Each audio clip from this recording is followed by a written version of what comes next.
உனக்கு ஏன் இந்த வேண்டாத வேலை? ஏன் என்னாச்சு? நீ தான் ரிட்டையர் ஆகிட்ட, உனக்கு குப்பை சொல்லியாச்சு, அப்புறம் எதுக்கு இந்த குப்பை? இது நாள் வரைக்கும் மாணவர்களுக்கு உரமாக இருந்தேன். இந்த குப்பையை ஒன்னாக்கி மண்ணுக்கு உரமாக்குறேன். என்ன விவசாயம் பண்ண போறியா? விவசாயம் என்ன அவ்வளவு கேவலமாக போச்சா? விவசாயத்தின் முக்கியத்துவம் அறிஞ்சு தான் தமிழ்நாடு அரசு தனியாகவே பட்ஜெட் போடுது, தெரியும்ல? விவசாயம் இருக்கட்டும், விஷயத்துக்கு வா. என்ன சொல்லு? நீ ஒரு வாத்தியாரு, குப்பை பிறக்கலாமா?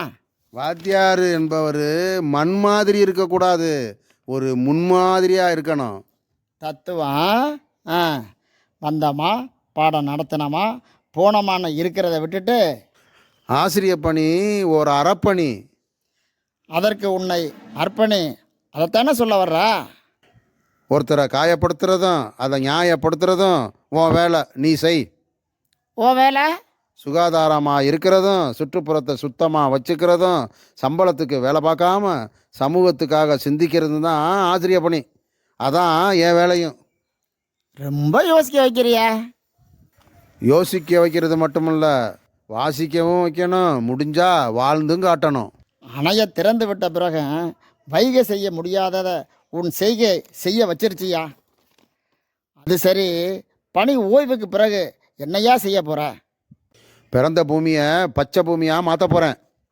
எப்படி? மரக்கன்று வைக்கிறது, சுற்றுப்புறச் சூழலை பாதுகாக்கிறது போன்ற பணி. சரி சரி, என்னையும் சேர்த்துக்க. இதோ நானும் உன்னோட சேர்ந்துக்கிறேன். இது வரைக்கும் நேரத்துக்கு வந்து காட்டணும், இனிமேயும் நல்லபடியாக வாழ்ந்து காட்டுவோம். தெரு தெருவாய் கூட்டுவது பொதுநல தொண்டு, ஊரா தெரிந்து கொள்ள படம் பிடித்தால் சுயநலம் உண்டு.